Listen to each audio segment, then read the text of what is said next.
네, 뉴스업 시작하겠습니다. 제주도 근처 바다에서 어선이 침몰하는 사고가 발생해 해경이 수색을 벌이고 있습니다. 승선원 27명 가운데 15명만 구조가 됐고요. 나머지 12명은 수색 중입니다. 취재기자 연결해서 알아보겠습니다. 양동훈 기자, 자세한 내용 전해주시죠. 네. 제주 비양도 북서쪽 약 24km 해상에서 어선이 침몰하고 있다는 신고가 접수된 건 오늘 새벽 4시 반쯤입니다. 사고 선박은 120톤이 넘는 대형 선망 어선으로 모두 27명이 타고 있었던 것으로 전해졌는데요. 주변을 지나던 다른 선박이 15명을 구조했지만 이 중 한국인 2명은 의식이 없는 상태에서 구조돼 병원으로 이송됐습니다. 하지만 방금 들어온 소식인데요. 안타깝게도 그 2명은 숨진 것으로 전해졌습니다.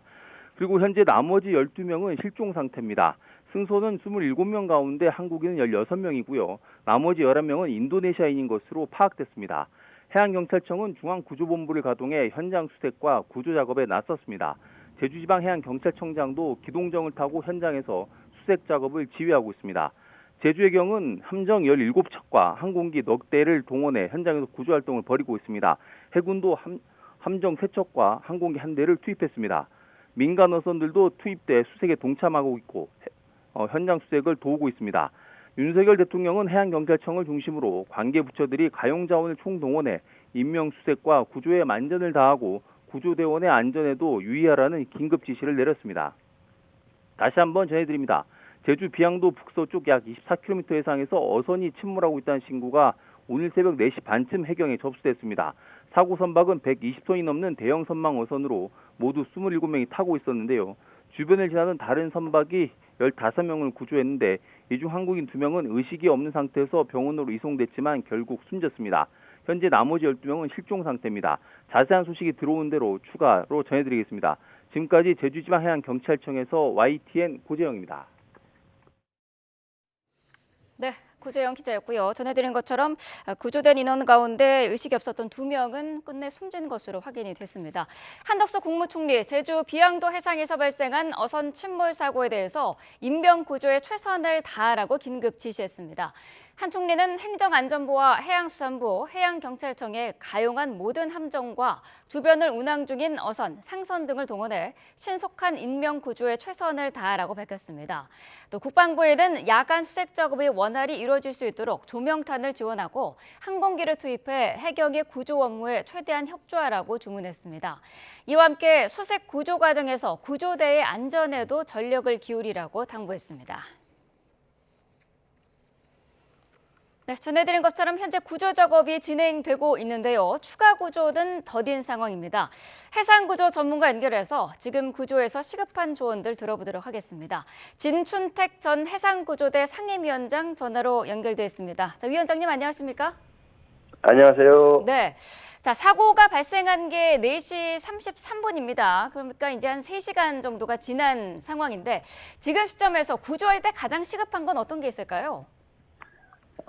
지금 그 사고가 난 지 4시간이 지금 지났습니다. 네.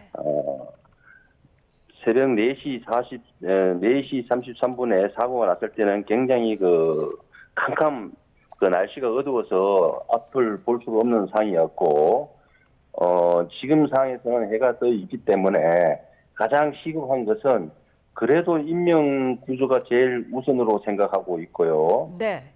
저희들이 봤을 때 그 사고가 났을 때 어떤 방식으로 어떤 상황이 벌어진지는 아주 예측할 수가 없는 상황입니다. 그러나 지금 날이 밝았으니까 우선 그 많은 그 구조 요원들이 지금 현장에 도착했는 걸로 보고 있는데, 네.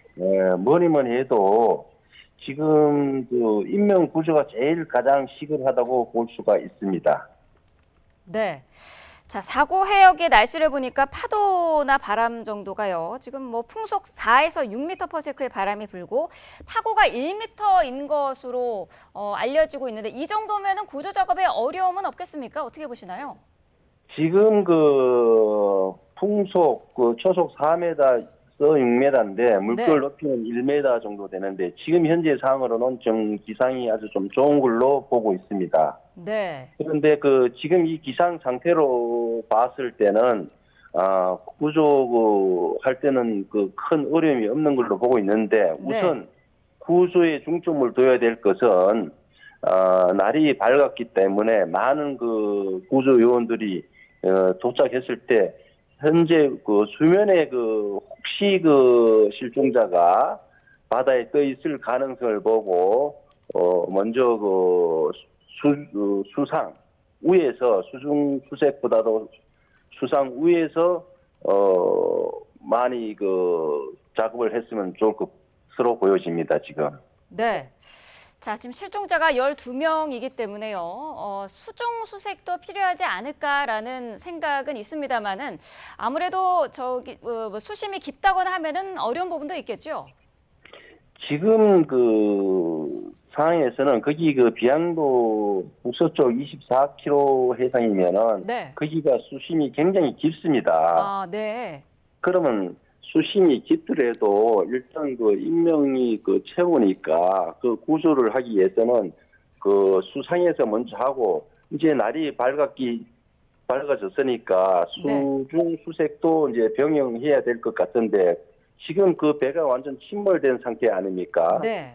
그 침몰된 상태에서 수심이 깊기 때문에 사람이 잠수사가 들어가서 확인하는 방법도 있지만은 지금 현재 어려운 상황이 이제 되는데 거기에서는 이제 수중 수색을 할 때는 그 ROV 그 잠수 로봇이 있습니다. 네. 그 해군에서 있는데 그걸로 탐색하는 것이 이제 타당하다고 저는 보고 있습니다. 네. 자, 지금 말씀하신 것처럼 선체가 완전히 침몰한 상태인데 실종자들이 배에 아직 있을 가능성도 있을까요?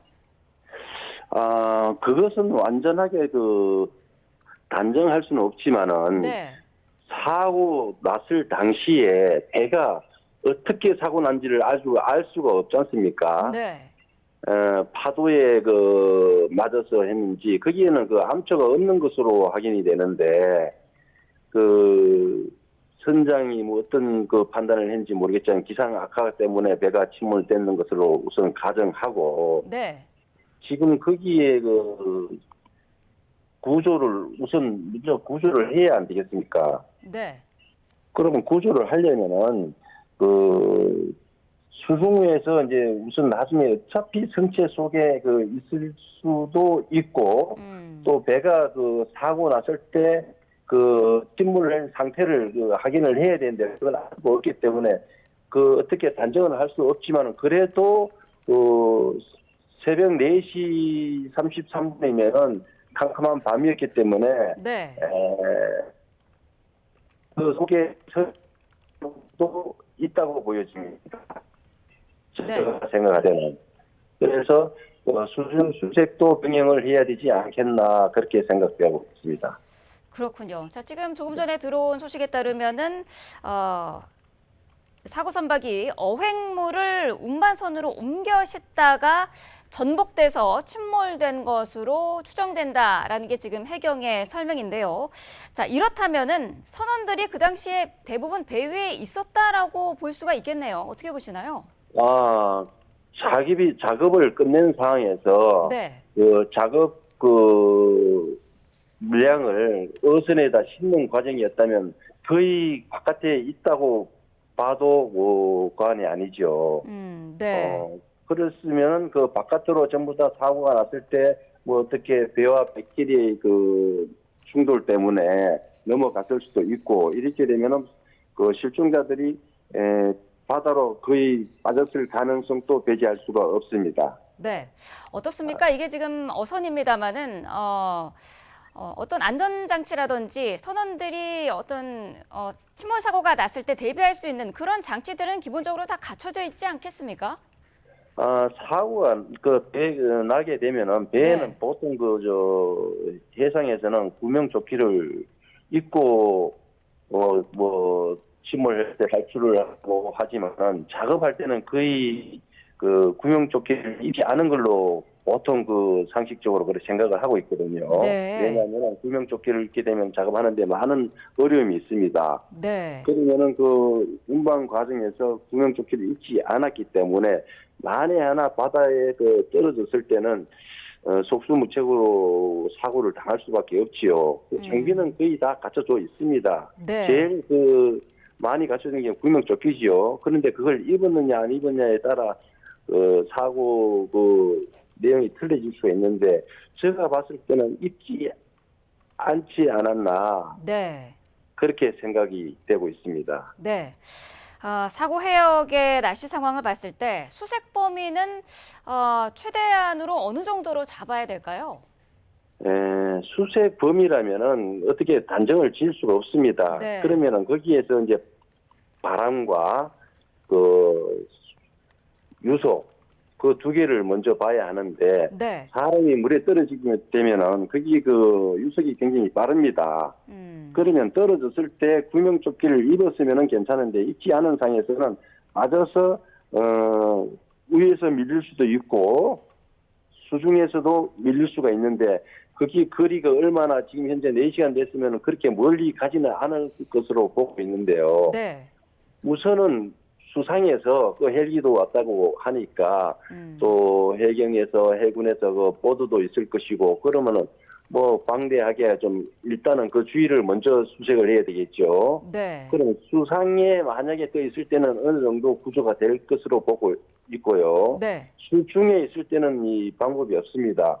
그러면은 그것은 나중에 이제 멀리 그 시간이 지남에 따라 더 멀리 갈 수도 있고 지금 현재 상황에서는 그 잠수사가 들어갈 수가 있다면은 네. 그 주의를 먼저 한번 탐색해 보는 게 낫지 않겠나 그렇게 생각을 하고 있습니다. 네.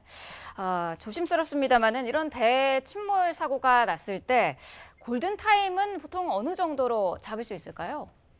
근데 그 사고가 나면은 그 골든 타임을 많이들 하고 있습니다. 네. 근데 육상과 틀려서 해상에서는 그 사람이 바다에 떨어지게 되면은 사람의 수영 능력과 지금 현재 기온이 굉장히 찹니다. 네. 그러면은 만약에 떨어져서 수영을 할 줄 안다고 해도 그 저체온 때문에 오래 갈 수가 없어요. 그러면은 그 저체온을 견뎠다고 했을 때도 지금 시간이 너무 오래되지 않았나. 네.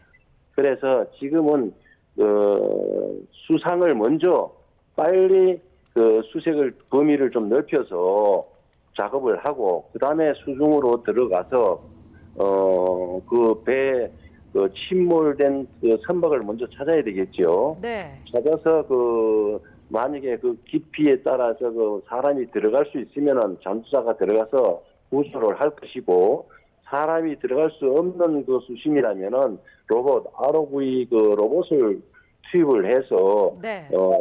탐색을 해서 구조를 하는 방법도 있습니다. 잠수사가 만약에 들어가게 되면은 앞서서 수심이 깊은 지역이어서 좀 힘들 것 같다라고 말씀을 하셨습니다만은 시야 확보라든지 그런 부분은 괜찮을까요? 제주 해역은 그 물이 맑아서 시야가 확인이 될 수 있지만은 거기에는 네. 수심이 깊으면은 햇빛이 투과가 안 되기 때문에 어두워서 그 뭐 라이트도 다 있고 이러니까 그렇게 뭐 큰 어려움은 없을 것입니다. 네. 자. 사람들이 만약에 그 수심이 어느 정도 뭐 30m 한 50m 미만 같으면은 눈으로 확인을 할 수가 있는데 네. 뭐 50m 이상 70m 100m 된다면은 그 밑에는 그 햇볕이 안 들어가기 때문에 캄캄합니다. 그러면은 라이트라든가 다 장치가 돼 있어요. 사람들이 네. 라이트를 갖고 들어갈 수도 있고 사람이 못 들어가면 거기에도 라이트가 다 있으니까 위에서 조정을 해서 구조를 할 수는 있습니다. 네. 자, 현장에는 지금 해경뿐만 아니라 민간 어석 10여 척도 수색에 동참을 하고 있는데 현장에서 주의해야 될 점도 있을 것 같아요. 어떤 점들이 있을까요? 많은 구조요원들이 있고 현재 민간 어선들이 사고가 나면은 제일 먼저 구조를 하는 사람들이 민간인들이 많이 하고 있어요. 초기 대응을. 그러면은 지금 초기 대응은 이미 지나갔고 네. 현재는 수상 수색과 수중 수색을 집중적으로 해야 될 것 같습니다. 네, 알겠습니다. 자, 구조 상황 추가적으로 들어오는 대로 계속해서 속보로 전해드리도록 하겠습니다. 진춘택 전 해상구조대 상임위원장과 함께했습니다. 위원장님 오늘 말씀 감사합니다. 네, 감사합니다. 다음 소식입니다. 공천 개입 의혹의 핵심 당사자 명태균 씨가 오늘 검찰 조사를 받습니다. 윤 대통령이 관련 의혹을 모두 부인하는 취지의 기자회견을 한 다음 날 출석을 하는 건데요. 검찰이 명 씨 소환을 통해 확인해야 할 부분들을 짚어봤습니다. 박정혁 기자입니다. 윤석열 대통령의 기자회견 바로 다음 날 이번 사건의 핵심 인물인 명태균 씨가 피의자 신분으로 검찰에 출석합니다. 검찰이 우선 확인할 부분은 정치자금법 위반 여부와 대가성 공천 의혹입니다. 명 씨가 재작년 대선에서 당시 윤석열 후보를 위해 81차례에 걸쳐 무상 여론조사를 했고 여기에 든 비용 3억 7천만 원을 받지 않는 대신 김영선 전 의원이 공천받도록 했다는 게 의혹의 핵심입니다. 김 전 의원은 경남 창원의 국회의원 보궐선거에서 국민의힘 공천으로 당선됐습니다. 이후 명 씨는 김 전 의원으로부터 9천여만 원을 받은 혐의도 받고 있습니다. 김 전 의원의 회계 책임자였던 강혜경 씨가 국회 국정감사와 검찰 조사에서 폭로한 내용으로 공천 과정에 김건희 여사가 개입했다는 의혹을 제기했습니다. 그러면은 그 3억 7천만 원 대신에 김영선의 공천을 받아왔다 이 말인가요? 네, 맞습니다. 김영선 공천을 누가 준 겁니까? 김건희 여사가 줬고. 명 씨 변호인 측은 당시 미래한국연구소의 여론조사 결과를 당시 후보인 윤 대통령이나 선거 캠프에 명 씨가 보고한 적이 없다고 밝혔습니다. 또 강 씨에게 빌려주고 돌려받은 돈 6천만 원 외에 거론되는 모든 금전 거래는 명 씨와 무관하다는 입장입니다. 창원 제2국가산단 지정에 명 씨가 개입했다는 의혹도 검찰이 규명해야 할 부분입니다. 명 씨는 창원시의 대외비 정보를 받아 지인들에게 주변 토지 매입을 권유했다는 의혹도 받고 있습니다. 검찰은 이를 확인하기 위해 창원시 전현직 담당 공무원들에게 참고인 신분으로 출석을 통보했습니다. 명 씨는 피의자 신분 첫 소환 조사를 앞두고 자신의 SNS 계정에 경솔한 언행으로 상처 입은 분들에게 사죄한다며 심경을 밝히기도 했습니다. 검찰은 2차례에 걸쳐 검사만 11명으로 늘려 특별수사팀 수준으로 보강한 상황. 여러 의혹에 대해 어떤 결론을 내릴지 주목됩니다. YTN 박종혁입니다. 윤석열 대통령이 임기 반환점을 앞두고 기자회견을 열어 명태균 씨와 관련해 부적절한 일을 한 게 없다며 공천 개입 의혹 등을 조목조목 반박했습니다. 당선 이후 빡빡한 일정에 공천에 개입할 수 없었고 관심도 없었다며 취임 뒤에는 연락도 완전히 끊었다고 밝혔습니다. 신윤정 기자가 보도합니다. 윤 대통령은 취임 전날 정치 브로커 명태균 씨와 통화한 건 선거 초기 도움을 준 데 수고했다는 얘기를 하는 차원이라고 말했습니다. 도움을 주려고 노력한 사람에 대해서 그렇게 매정하게 하는 것이 뭐하고 저도 또 본인도 좀 섭섭했겠다 싶어서 제가 그때 전화를 받아줬다고. 그러나 당선 이후로는 문자 메시지가 와도 대답하지 않았다며 다만 김건희 여사가 명 씨와 몇 차례 연락한 사실은 인정했습니다. 한 몇 차례 정도 문자나 이런 걸 했다고는 얘기를 합니다. 명 씨와 관련해서는 부적절한 일을 한 것도 없고 감출 것도 없다며 조목조목 설명했습니다.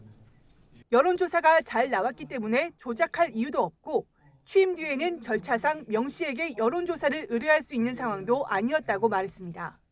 뭐 또 잘 안 나오더라도 그거를 조작한다는 그거는 전 인생을 살면서 그런 짓은 해본 적이 없습니다. 야당이 명 씨와의 통화 녹취를 고리로 공천, 선거 개입 의혹을 제기한 데 대해서는 공천에 왈가왈부할 수 없는 상황이었다고 설명했습니다. 당선인 시절 장 차관 인사와 인수위 보고 등으로 바빠 당시 공천관리위원장이 누군지도 몰랐을 정도라고 말했습니다. 당에서 진행하는 공천을 가지고 제가 왈가불가할 수도 없고 고3 입시생 이상으로 바빴던 사람입니다. 창원 국가산단 관련 정보가 명 씨에게 사전 유출됐다는 의혹에 대해서는 국가산단은 대선 공약으로 비밀리에 진행될 수 없다며 모략이라고 목소리를 높였습니다. 창원 무슨 공단 어쩌고 하는 거를 명태균 씨에게 알려줘서 죄송합니다. 그런 사과를 기대하신다면 그거는 모략입니다. 윤 대통령은 자신과 김 여사 모두 취임 뒤에는 휴대전화를 바꿨어야 했다며 후회와 아쉬움을 토로하기도 했습니다. 윤 대통령 부부는 조만간 개인 전화를 바꾸고 사적인 통화까지 공적 영역에서 사전 조율을 거칠 것으로 알려졌습니다. 늦었지만 이제라도 명 씨와 같은 사인 간 의혹을 멈추는 계기가 돼야 한다는 지적입니다. YTN 신윤정입니다. 윤석열 대통령은 김건희 여사가 신중하지 못한 처신으로 걱정을 끼쳤다며 고개를 숙였습니다. 하지만 국정 개입 의혹은 받아들일 수 없고 야당이 주장하는 특검에는 반대한다는 입장을 재확인했습니다. 조용성 기자입니다. 윤석열 대통령은 기자회견에 앞서 열린 대국민 담화 시작부터 머리를 숙였습니다. 민생을 위해 시작한 일이 불편을 주고 염려를 끼쳤다며 모든 것이 자신의 불찰이고 부덕의 소치라고 말했습니다. 국민 여러분께 먼저 죄송하다는 말씀, 진심 어린 사과의 말씀부터 드리고 그리고 이 국정 브리핑을 진행하겠습니다. 윤 대통령은 담화 뒤 이어진 회견에서 사과의 의미를 묻자 김건희 여사가 선거 때부터 이어진 주변 인물에 대한 관리가 제대로 안 됐다고 말했습니다. 그러면서 처신에서 잘못된 부분이 있다고 인정했습니다.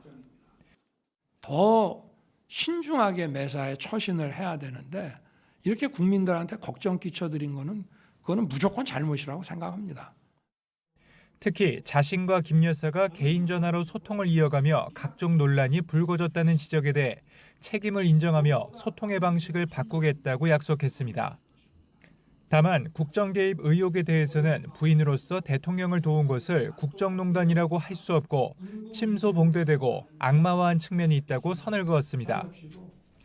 야당에서 추진하고 있는 특검법에 대해서는 대통령과 여당이 반대하는 특검을 임명한다는 것은 헌법에 반하는 것이라며 정치선동이라고 강하게 비판했습니다. 특별검사의 업무도 사법 업무입니다. 근데 이거는 사법작용이 아니라 정치선동이다 이 말입니다. 이런 걸 가지고 특검을 한다는 자체가 이거는 다른 사람들에 대해서도 이건 인권 유린이 되고요. 김건희 여사 대외 활동에 대해서는 지금도 국익상 반드시 해야 할 일을 제외하고는 사실상 중단해왔고 앞으로도 이런 기조를 이어갈 것이라고 답했습니다. 윤 대통령은 그러면서 제2부속실장을 발령한 사실을 공개하며 조만간 모습을 드러낼 것이라고 설명했습니다. 이에 더해 대통령실은 김 여사가 이번 달 순방에 동행하지 않을 것으로 전망하며 관련 리스크가 줄어들길 기대하고 있습니다. YTN 조용성입니다. 이번 회견에서 윤 대통령은 대국민 담화는 크게 줄이고 질의응답에 2시간 이상을 할애했습니다. 장시간 회견에 목이 아프다고 하거나 김건희 여사와의 일화를 소개하는 등 꾸밈없는 모습을 보여줬는데 대통령실 내부와 외부의 평가가 엇갈립니다. 강민경 기자입니다. 윤석열 대통령은 앉은 자리에서 15분 남짓 담화를 마친 뒤 취재진 26명의 질문을 받았습니다. 끝장 회견을 예고했던 만큼 취임 뒤 4번째인 이번 기자회견은 2시간을 넘겨 진행됐습니다. 다음 질문 받겠습니다. 하나 정도 하자. 네? 이제 하나 정도만 해. 네. 목이 아프다 이제. 낮은 지지율 속에 여권의 위기감이 반영된 기자회견이지만 일문일답은 비교적 자유로운 분위기에서 이루어졌습니다. 대통령실이 앞서 예고한 대로 추가 질문이 꼬리를 물고 이어졌습니다. 대통령께서 무엇에 대해서 우리에게 사과를 했는지 어리둥절할 것 같습니다. 여기에 대해서 보충 설명해 주실 수 있으신지요? 방금 질문에 좀 연결해서 질문을 드리고 싶은데요. 윤 대통령도 김 여사와의 일화를 있는 그대로 전하는 등 솔직한 모습을 여과 없이 보여줬습니다. 제 휴대폰을 놓고 계속 답을 하고 있는 거예요. 그래서 미쳤냐? 지금 잠을 안 자고 뭐 하는 거냐? 그랬더니 밤에 집에 들어가니까 그 기사를 봤는지 가서 하여튼 사과 좀 제대로 해. 이런 얘기를 했습니다. 인적 쇄신 등 민감한 현안에 대한 질문도 최대한 있는 그대로 밝혔다는 게 대통령실의 설명입니다. 쇄신의 면모를 보여드리기 위해서 벌써부터 어떤 인재 풀에 대한 물색과 또 검증과 이런 것에 들어가 있다는 말씀은 드리겠습니다. 대통령실 관계자는 윤 대통령은 원래 솔직하고 직설적인 캐릭터라며 기자회견도 진솔하게 진행한 것 같다고 평가했습니다. 하지만 여당 내에서도 대통령의 발언이라고 하기에는 정제되지 못했다는 지적이 나오기도 했습니다. 회견이 열릴 때쯤 발표된 MBS 여론조사에서 윤 대통령의 국정 긍정평가는 19%로 4차례 연속 취임 뒤 최저치를 기록했습니다. 지지율을 올리는 무슨 보관을 가지고 뭐 또 어떻게 무슨 여론으로 그런 꼼수 같은 거는 저는 쓸 줄도 모르고 제 뭐 체질에도 안 맞고 국민들의 어떤 이 마음을 또 불편을 좀 최소화하고 잘 좀 살펴가면서. 윤 대통령은 다음 주부터는 집권 후반기로 접어들게 됩니다. 이전과 다른 내용과 형식의 기자회견이 국정 동력 회복에 얼마나 도움이 될 수 있을지 용산 대통령실은 여론의 추이를 주목하고 있습니다. YTN 강민경입니다. Ladies and gentlemen, please welcome President-elect Donald J. Trump. Together we can truly make America great again for all Americans.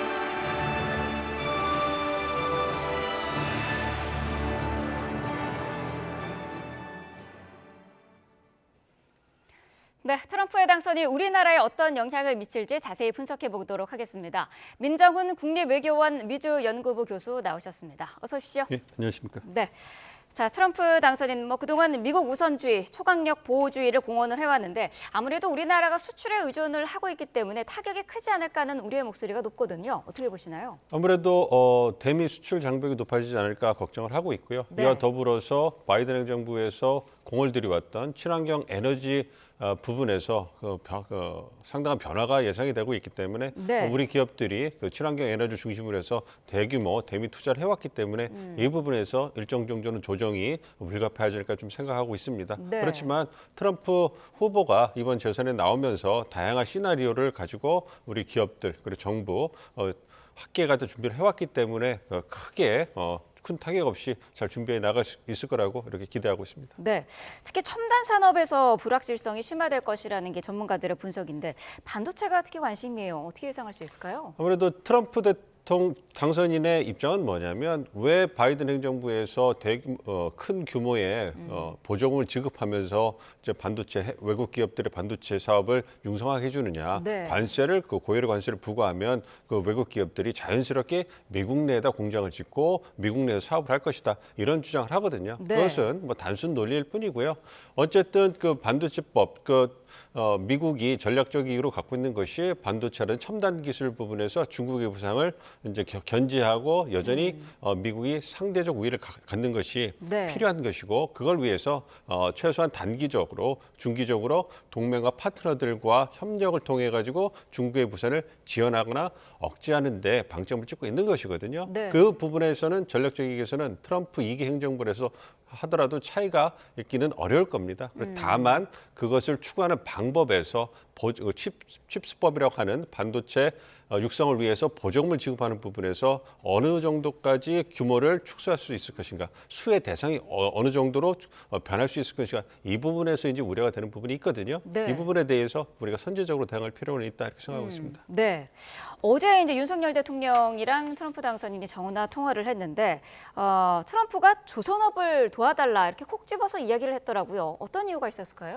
아무래도 트럼프 당선인이 보셨을 때 이제 중국 견제를 위해서 해군력이라는 게 굉장히 중요하지 않습니까? 네. 그런데 잘 아시는 것처럼 미국의 어떤 조선 산업은 어떤 과거 1950년대 황금비를 뒤로하고서 경쟁력을 잃고 거의 사양됐습니다. 물론 원천 기술이라든지 어떤 그 디자인 능력, 설계 능력은 여전히 미국이 갖고 있습니다만 네. 그것을 제조하고 그다음에 그 유지하고 보수하고 정비하는 이런 그 기능을 거의 상실했습니다. 그래서 미국 내에서 그런 기능, 즉 해군, 군함들을 정비하거나 잠수함을 정비하기 위해서 미국 그 정비소에 들어가야 되는데 네. 시간도 오래 걸리고 기술이 부족하기 때문에 인력이 부족하기 때문에 그것이 제대로 작동을 안 하고 있는 부분입니다. 네. 반면에 중국 같은 경우에는 세계 1위의 어떤 그 선박 제조 능력을 가지고 있고요. 그러한 제조 능력을 바탕으로 해가지고 이제 미국을 해군력에 있어서 굉장히 맹렬하게 추격을 하고 있습니다. 이런 부분에 대해서 당선인이 이제 위기감을 느끼고 네. 이제 믿을 수 있는 한국 그리고 선박 능력 그다음에 수리 보수 어떤 그 유지 정비에 있어서 최고 수준의 그 영향을 갖춘 한국에게 러브콜을 보내고 있는 것이거든요. 네. 이걸 본다면 트럼프 당선인이 중국 견제라는 미국의 전략적 목표를 명확히 인식하고 있고 출범 이전부터 벌써 국가 이익을 위해서 동맹과 함께하겠다 이런 모습을 보이기 때문에 네. 이러한 부분은 우리가 미국의 실익을 위해서 여전히 한국 같은 동맹국이 필요하다. 네. 이것을 반증해 주는 것이기 때문에 앞으로 이러한 미국과 한국이 서로 경제적 이익, 전략적 이익을 공유할 수 있는 부분에서 협력을 증대해 나간다면 트럼프 2기 행정부에서도 한국의 중요성, 한국의 이익은 지켜줄 수 있을 것이다. 이렇게 예상을 하고 있습니다. 네, 말씀하시면서 중국 견제라는 단어를 여러 차례 언급을 해주셨는데 시진핑 중국 주석이 트럼프 당선인에게 축전을 보냈더라고요. 내용 가운데 싸우면 모두 다친다. 뭐 이런 내용도 있던데 어떻게 보셨나요? 이미 트럼프 1기 행정부에서 두 양국 지도자가 싸워가지고 많이 출혈을 흘리지 않습니까? 네. 그런 경험이 있고 제1차 무역 전쟁, 관세 전쟁을 통해 가지고 양국이 상당히 신경전을 하고 또 출혈을 흘렸던 게 그 사실입니다. 그렇기 네. 때문에 중국 입장에서는 이제 그러지 말자라고 으름장을 놓는 것이죠. 네. 그렇지만 여전히 미중 간의 관계에 있어서 강자는 미국이기 때문에 트럼프 전 대통령이 다시 공격수의 입장으로 시진핑 주석이 이제 수비수의 입장으로 이제 활약을 할 거기 때문에 이 부분에서 얼마만큼 트럼프 대통령의 공격에 시진핑 주석이 막아낼 수 있을까 이것도 굉장히 흥미로운 측면입니다. 네. 어제 이 두 정상의 통화 이후에 이제 대통령실이 조기 회동도 준비하고 있다 이렇게 언급을 했었는데 당선인 그 입장에서 만날 가능성도 있을까요? 좀 지켜봐야 될 것 같습니다.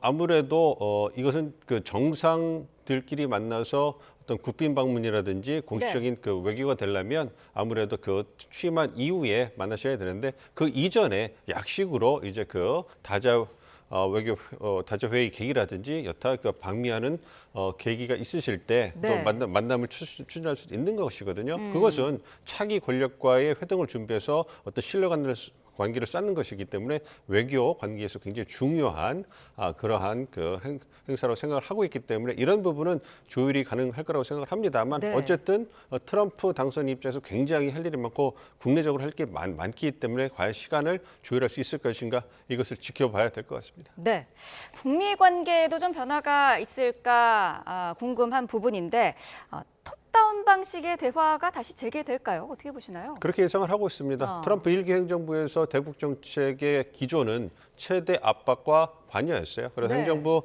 1기 초반 때는 최대 압박에 방점을 두면서 북미 간 신경전이 대단했죠. 네. 그렇지만 후반부로 가면서 최대 관여에 다시 집중하면서 3번이나 정상이 조우하는 이러한 역사적인 순간들이 만들어졌습니다. 그렇기 네. 때문에 그러한 경험을 바탕으로 해가지고 이번에도 정상 외교가 재활성화될 가능성이 높다고 보고 있고요. 네. 물론 그 정상들이 만나기 위해서 성과가 필요하니까 북한의 비핵화에 있어서 얼마만큼의 이제 협상이 진전이 가능할지는 두고 봐야 되겠습니다만 어쨌든 두 정상 간의 어떤 소통을 주고받으면서 네. 어떤 화기애애한 분위기가 형성될 가능성은 매우 높다 이렇게 생각하고 있습니다. 네.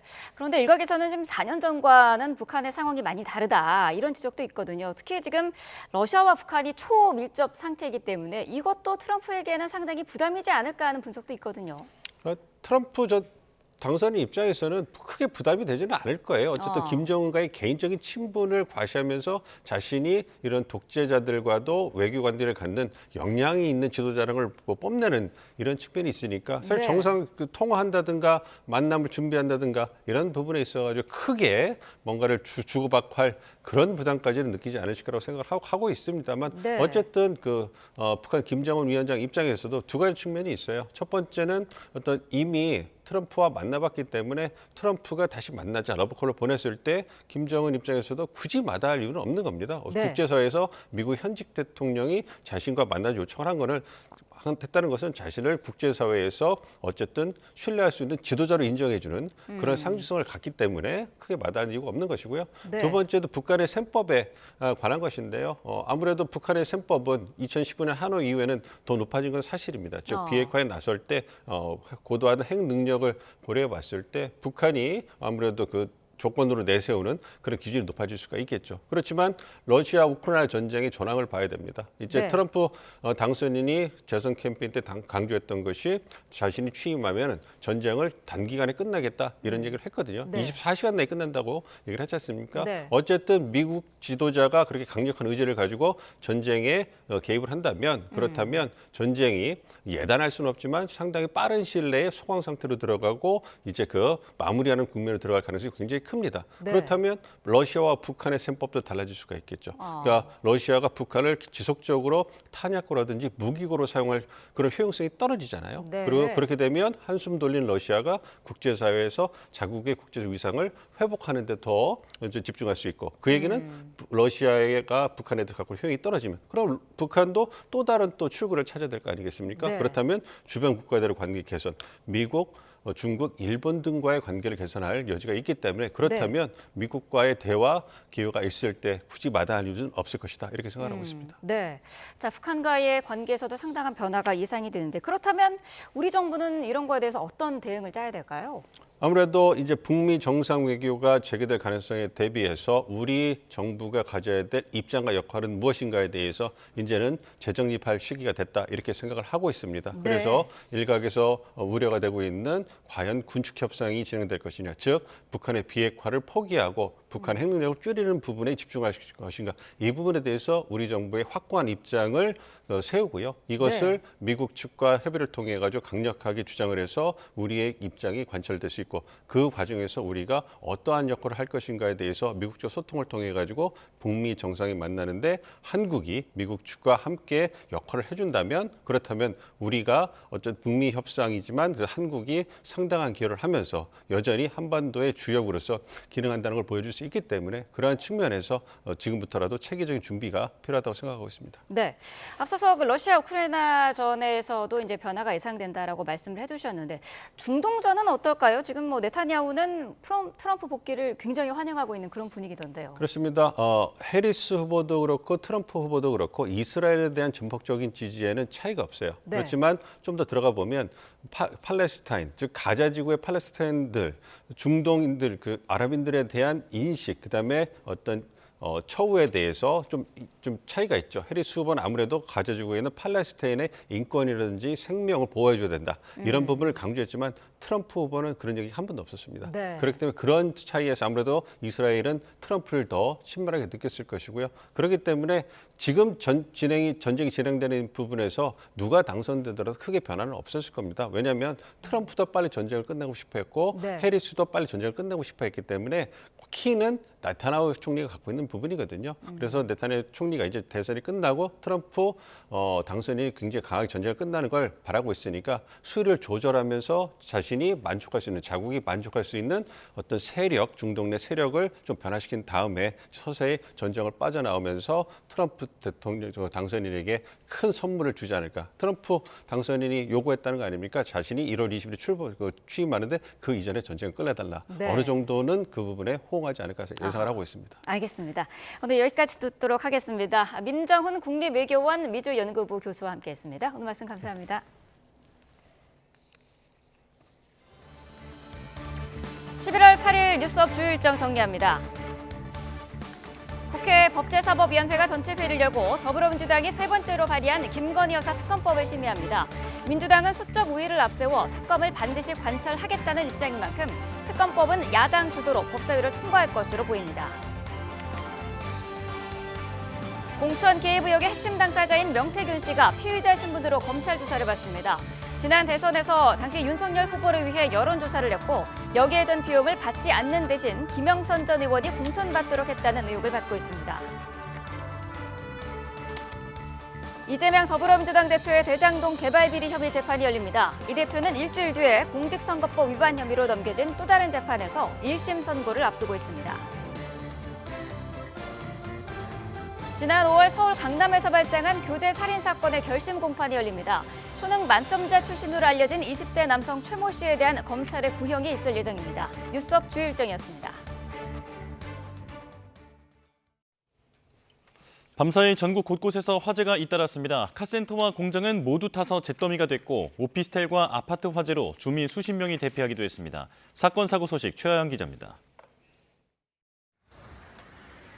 시커먼 연기와 함께 시뻘건 불길이 건물 하나를 통째로 집어삼켰습니다. 충남 홍성군에 있는 카센터에서 불이 난 건 어젯밤 9시 50분쯤. 차를 타고 지나가고 있었는데요. 불길이 건물을 다 덮어가지고 이제 불이 엄청 크게 났더라고요. 불은 30여 분 만에 잡혔고 영업을 마친 뒤라 다친 사람은 없었지만 카센터 한 동이 모두 탔습니다. 공장 위로 시커먼 연기 기둥이 솟구쳐 오릅니다. 공장 내부엔 불길이 가득합니다. 어제 오후 4시 반쯤 경기도 김포시 월곶면에 있는 철판 도장 공장에서 불이 나 1시간 10여 분 만에 꺼졌습니다. 이 불로 공장 직원 등 9명이 대피했고 공장 3동 가운데 2동이 모두 잿더미가 됐습니다. 어젯밤 10시 50분쯤엔 경기도 남양주시 화도읍에 있는 아파트 6층에서 불이 났습니다. 화재에 놀란 주민 52명이 긴급 대피했고 다친 사람은 없었습니다.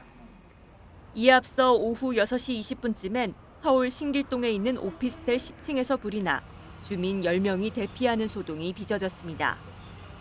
YTN 최아영입니다.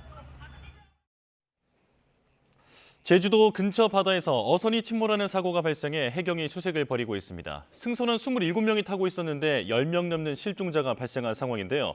사회부 윤흥선 기자와 함께 자세한 내용 알아보겠습니다. 어서 오십시오. 네. 자, 일단 새벽 4시 반쯤에 신고가 접수됐는데 어디에서 사고가 난 건지 개요부터 알려주실까요? 네, 제주 비양도 북서쪽 약 24km 떨어진 해상입니다. 그러니까 제주 전체로 봤을 때도 제주 섬의 북서쪽이라고 생각하시면 될 것 같은데요. 네. 어선이 침몰하고 있다는 신고 접수된 건 오늘 새벽 4시 반쯤입니다.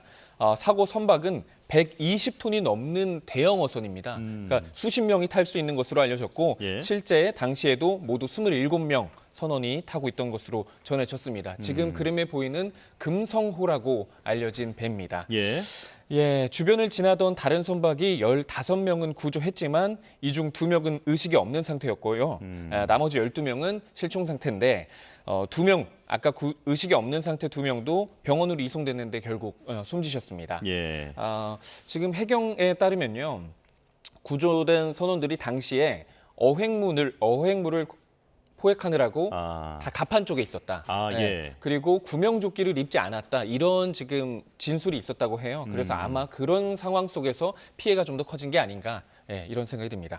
지금까지의 피해 집계 현황을 보면 27명이 타고 있었는데 15명이 구조됐지만 결국 2명은 숨진 채 숨졌다라는 거고요. 그렇습니다. 그리고 나머지 선원들은 지금 수색 중이다라고 하는 건데 현재 수색은 어떻게 이루어지고 있습니까? 네, 한번 그림 보면서 설명을 드리겠는데요. 해경 항공기에서 촬영한 그림 먼저 보겠습니다. 사고해역 인근을 수색하면서 계속해서 촬영을 이어가고 있고요. 지금 해상에 배들이 떠 있는 모습도 보일 텐데 지금 현재는 아마 한림항인 것 같습니다.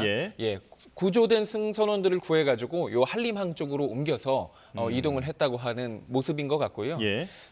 다음 그림을 한번 보여주시면요.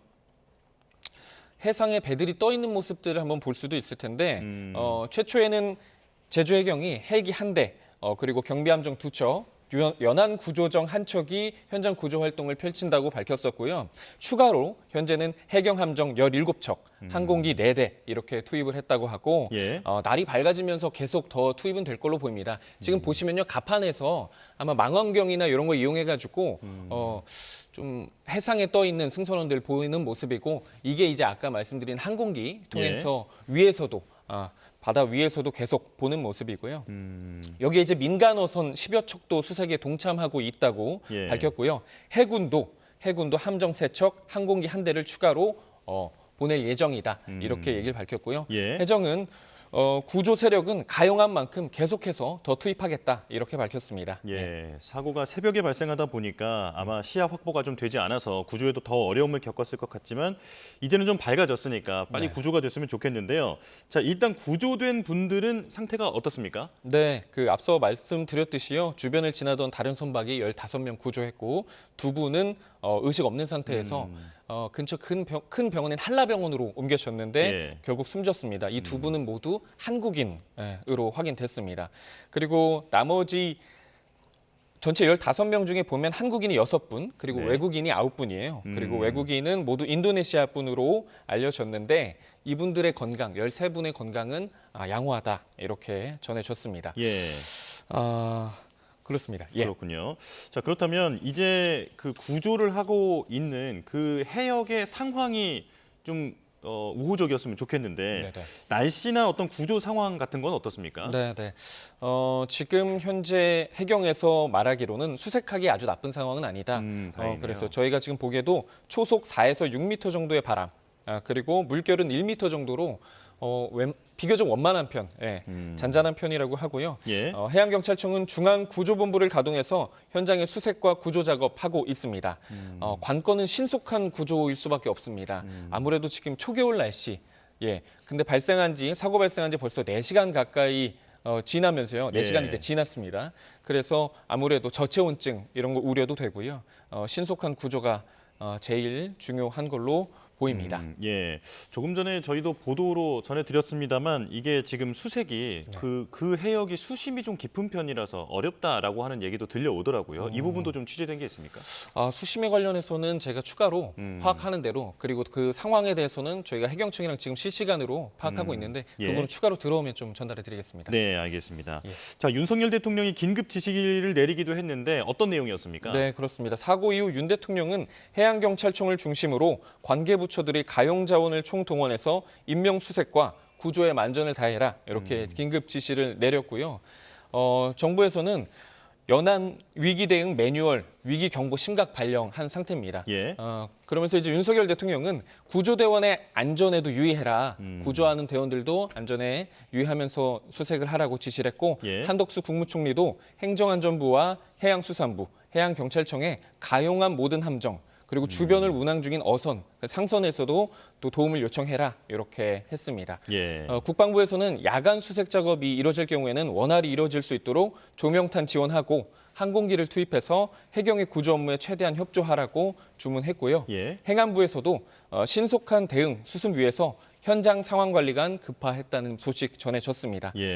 제주해경청은요, 오늘 오후 2시에 언론사들 상대로 구체적인 수색 상황 들어오는 대로 좀 브리핑을 하겠다. 이렇게 밝힌 상황입니다. 네, 한시라도 빨리 구조 소식이 들려왔으면 좋겠습니다. 자세한 내용 들어오면 또 다시 알려주시고요. 자, 사회부 윤웅선 기자와 함께했습니다. 고맙습니다. 네.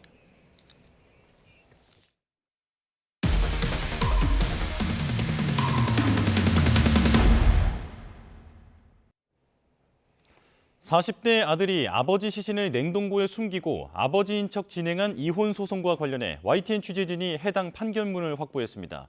69억 원에 달하는 것으로 보이는 아버지 재산을 두고 소송이 진행 중이었는데 경찰은 강력한 범행 동기가 될 수 있다고 보고 집중 수사하고 있습니다. 신규혜 기자의 단독 보도입니다.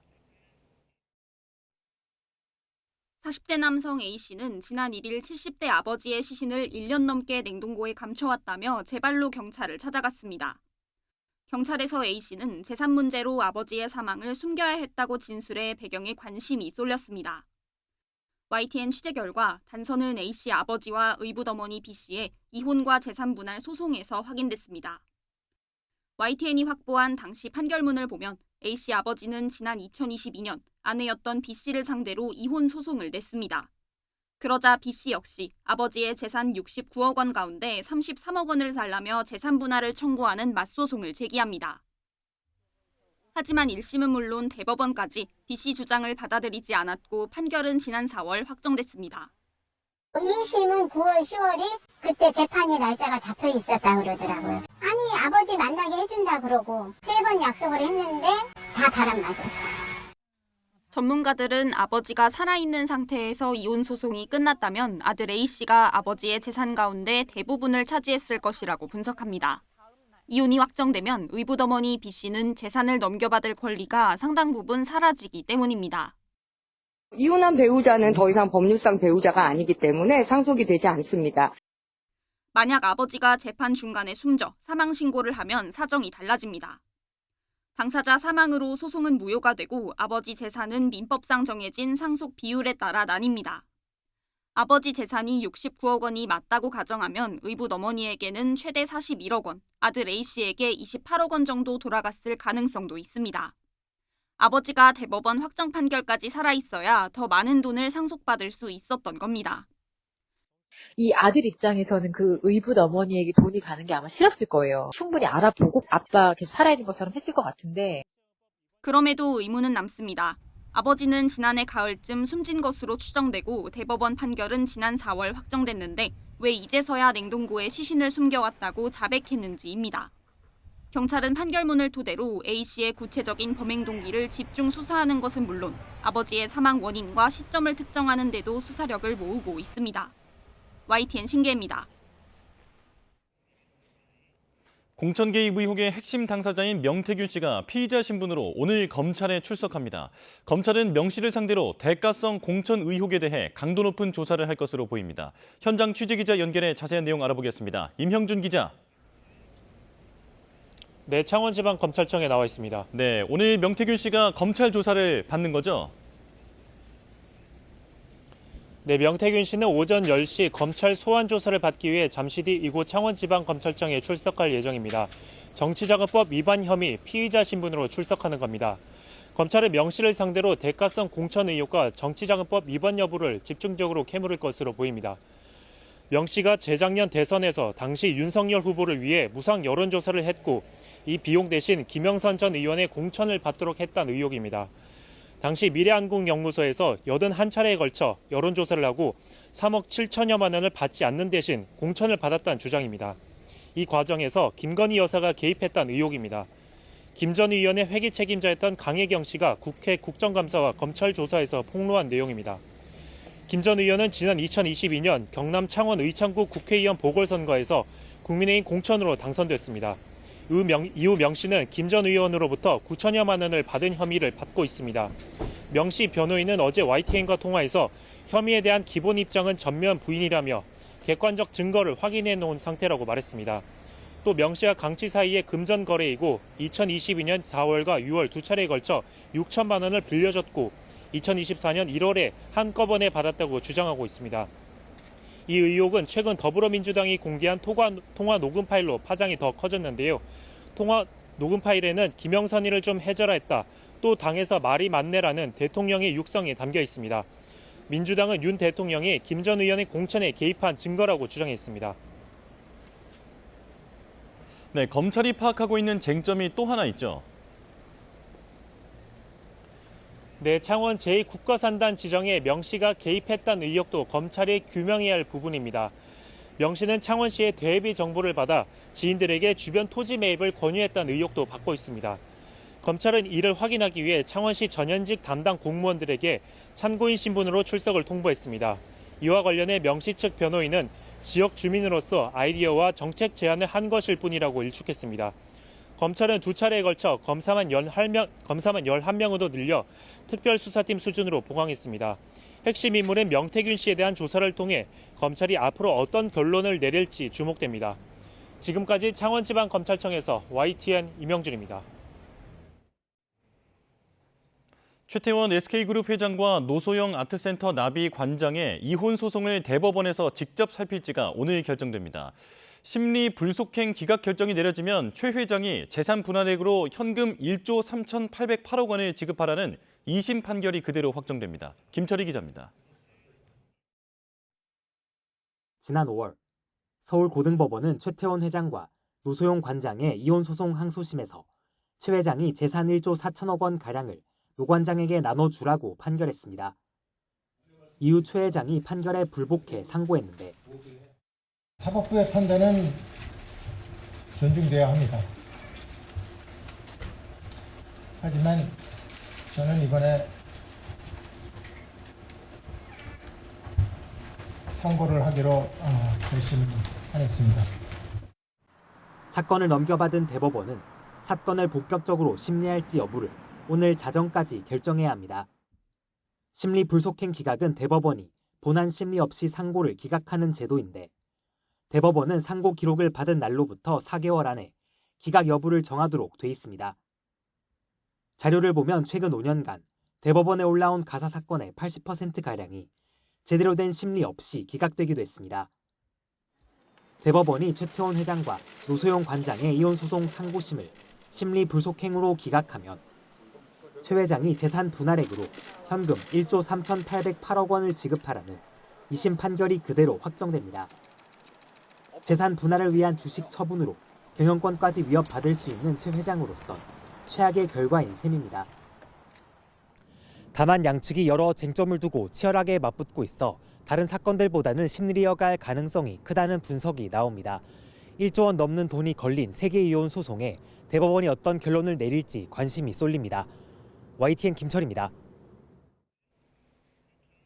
전국의 각급 법원 누리집 접속이 일시적으로 중단됐습니다. 며칠 전 국방부와 합동참모본부에 이어 디도스 공격이 이뤄진 것으로 추정되는데 정부는 친러 성향 해킹 그룹이 벌인 소행으로 보고 있습니다. 김태원 기자입니다. 한때 대법원을 포함한 전국의 법원 누리집이 먹통이 됐습니다. 사이트에 연결할 수 없다는 문구만 뜨거나 로딩 상태로 긴 시간 머물면서 누리집 내부 기능을 정상적으로 사용할 수 없었던 겁니다. 1시간가량 이어졌던 접속 지연 사태는 외부로부터의 공격 시도 때문인 걸로 추정됩니다. 대법원 법원행정처는 고의로 접속량을 폭주시켜 서버를 마비시키는 디도스 의심 공격이 감지돼 대응하고 있다고 밝혔습니다. 앞서 지난해엔 북한 해커 조직 라자루스가 사법부 전산망을 해킹해 수천 명의 개인정보가 무더기로 유출되기도 했습니다. 다만 이번 지연 사태는 사건 검색 등 대국민 서비스를 제공하는 법원 누리집에 한정됐습니다. 법원행정처는 인터넷이 차단된 법원 내부망은 공격 대상이 아니었던 만큼 재판 업무엔 큰 문제가 없을 거라고 설명했습니다. 며칠 전엔 국방부와 합참, 환경부와 행정안전부 산하기관 누리집 등이 디도스 공격을 받고 접속이 중단됐는데 정부는 칠러 성향 해킹 그룹의 소행으로 보고 있습니다. 법원행정처는 지난 4일부터 현재까지 여러 공공기관이 디도스 공격을 받은 걸로 보인다며 국정원과 국가수사본부 등과 긴밀하게 공조하며 상황에 대처하겠다고 밝혔습니다. YTN 김태원입니다. YTN은 공법단체 5.18 부상자회 조규현 회장의 허위 학력과 수차례 범행 전과 등 각종 의혹을 보도했는데요. 5.18 단체 일부 회원들이 기자회견을 열고 조 회장의 사퇴를 촉구하며 불신임 운동을 이어가겠다고 밝혔습니다. 오선열 기자입니다. 지난 6월 공법단체 5.18 부상자 회장으로 선출된 조규현 회장. 5.18 부상자의 회원들이 조규현 회장을 비난하는 현수막을 내걸었습니다. YTN 취재 결과 조규현 회장은 학력을 허위 기재하고 불법 채권 추심과 폭행 등으로 경찰 수사와 함께 수차례 전과 이력도 밝혀졌습니다. 회원들은 조 회장이 직분을 망각하고 회원들의 폭언을 일상적으로 행사했다고 주장했습니다. 이와 함께 조 회장이 무려 19개의 전과로 단체의 명예를 실추했다며 자신의 범죄 이력을 명백히 소명해야 한다고 밝혔습니다. 우리는 결코 이러한 파렴치한 범죄자를 민주, 평화, 인권의 상징인 5.18 정신을 선양해야 하는 5.18 민주화운동 부상자회의 회장으로 인정할 수 없습니다. 회원들은 조 회장의 불법 정치 행위와 부당해고 의혹 등도 제기했습니다. 특히 회장 선출 당시 후보를 단일화한다는 명분으로 선거운동 기간을 제외하곤 선거운동을 위해 회원에 방문하거나 특정 장소에 모이게 할 수 없다는 정관을 위반했다고 설명했습니다. 정관 규정을 위반해가지고 대의원 93명을 모아가지고 대회를 했습니다. 자기소개서하고 이력서에 허위 기재를 한 사실이 있습니다. 그 세 가지 사실을 가지고 당선 무효를 다투고 있습니다. 정기총회가 수차례 무산되면서 한동안 공석이었던 5.18 부상자의 집행부. 시민들은 5.18 단체의 화합된 모습을 바랐습니다. 양쪽에서 다 자기 말이 맞다고 그러지 않아요 지금. 서로가 합이 돼야 하는데 이제 실제로 거짓말하는 사람 있고 진짜로 말하는 사람 있잖아요. 이렇게 안에서 그런 것이 없어지면 쓰겠어요. 회원 간 내용을 겪었던 공법단체 5.18 부상자회가 지난 6월 선출된 신임 회장의 전력을 놓고 또다시 경랑 속으로 빠져들고 있습니다. YTN 오선일입니다.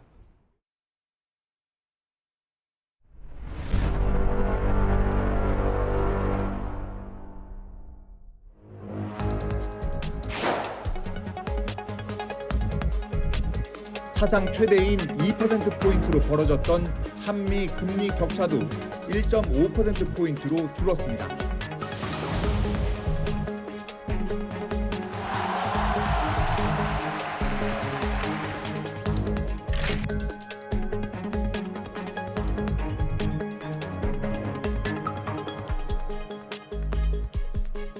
Today, the FOMC decided to take another step in reducing the degree of policy restraint.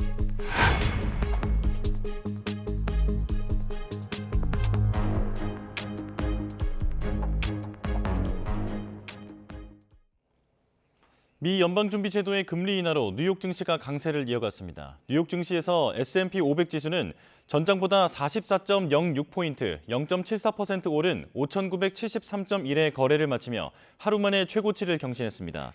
기술주 중심의 나스닥 지수는 전장보다 285.99포인트, 1.51% 오른 19,269.46을 기록하며 역시 하루 만에 최고가 기록을 다시 세웠습니다. 다우존스 30 산업평균 지수는 전장보다 0.59포인트, 조금 내린 43,729.34로 보합에서 마감했습니다. 트럼프 전 대통령의 당선으로 급등한 원달러 환율이 당분간 고공행진을 펼칠 것으로 보입니다. 우리 경상수지와 물가에는 부정적 영향을 미칠 것으로 전망됩니다. 류환홍 기자입니다. 도널드 트럼프 전 대통령의 당선이 확정되면서 1,405원까지 치솟았던 원달러 환율이 다소 주춤한 모습이지만 여전히 높은 수준을 유지하고 있습니다. 환율이 이틀 연속 높은 수준을 유지하면서 정부의 경각심도 높아졌습니다. 새 정부, 의회 구성과 FOMC 등으로 불확실성이 높을 것으로 예상되는 만큼 정부는 각별한 긴장감을 가지고 시장 동향을 예의주시하는 한편 시장 변동성이 과도하게 확대될 경우 단계별 대응 계획에 따라 적절한 조치를 취하겠습니다. 한국은행도 지난 9월까지 5개월 연속 이어진 경상수지 흑자 행진이 행여나 멈추지 않을까 걱정입니다. 환율 상승은 수입 물가에 직접 영향을 주고 이로 인해 경상수지 흑자와 소비자 물가를 흔드는 요인이 됩니다. 환율이 많이 올라가면 우리는 원유나 이런 원자재를 많이 수입하는 국가이기 때문에 그 수입 쪽에서 좀 그 수입이 늘어나면서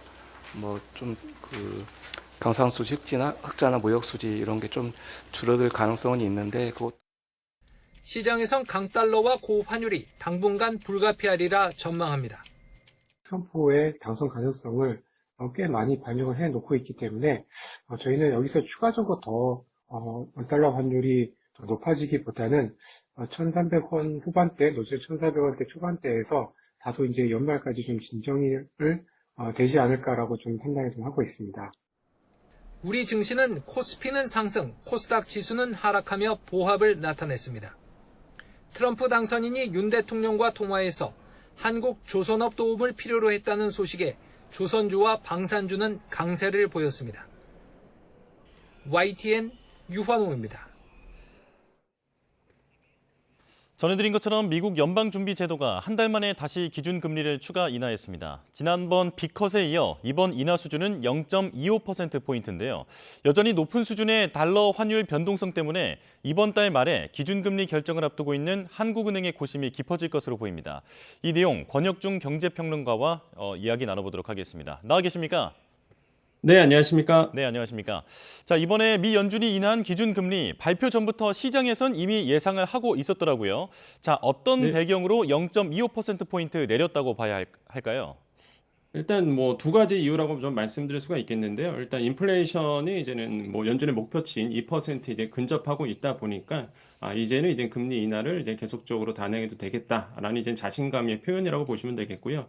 두 번째로는 이제 고용시장 과열이 어느 정도 이제는 해소가 됐습니다. 이런 부분 때문에 연준에서 이제 금리 인하를 이제 결정했다라고 보시면 되겠고, 실제 이제는 금리는요 이미 예고된 상태였습니다. 이미 9월 FOMC 회의 때 사실 이제 점도표에 본다 그러면은 중간 금리를 5.1%에서 이미 4.4%로 낮춰왔었기 때문에 연내 두 번 정도 이제 금리 인하를 단행할 수 있다라는 게 이미 시장의 전망치였습니다. 그래서 이제는 이번에 이제는 한번 0.25%포인트 정도 금리 인하했고, 아마 12월에도 이제 시장의 예상치처럼 아마 한 번 더 금리 인하될 가능성이 있다라고 좀 말씀을 드립니다. 예.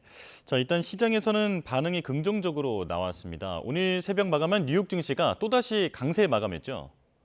네, 맞습니다. 뭐 S&P 500 지수 0.74% 상승을 했고요. 그다음에 나스닥 지수도 1.51% 이제 상승을 했고, 이제 뭐 다우존스는 이제 보합권에 머물렀었는데, 아무래도 이제 뉴욕 증시에서는 이제 이번에 기준 금리를 굉장히 좀 긍정적으로 이제 바라보고 있다라고 보시면 되겠고요. 그러한 이유가 첫 번째로는 대선 랠리가 계속적으로 이어지고 있다는 점이 이제 확인이 됐고, 두 번째로는 역시나 이제 안전 자산보다는 이제 위험 자산에 대한 선호 심리가 높아졌죠. 왜 그러냐면 일단 트럼프 2기 집권이 된다 그러면 아무래도 이제 감세에 대해서 이제 공약을 했거든요. 그렇게 된다 그러면 기업 입장에서는 굉장히 호재입니다. 그래서 이런 것들이 주식시장에 영향을 미치면서 오히려 그 위험 자산에 대한 선호 심리가 높아졌다. 그래서 이제는 뉴욕 증시가 계속적으로 오르고 있고, 이번에 뭐 나스닥과 S&P 500 지수는 사상 최고치로 지금 오르고 있는 중이거든요. 그래서 네. 이게 더 이상 어느 정도 올라갈지 뭐 아무도 예상하지 못할 정도로 지금 뉴욕 증시는, 우리나라 증시는 아니고요, 뉴욕 증시는 뜨겁다라고 말씀을 드립니다. 예.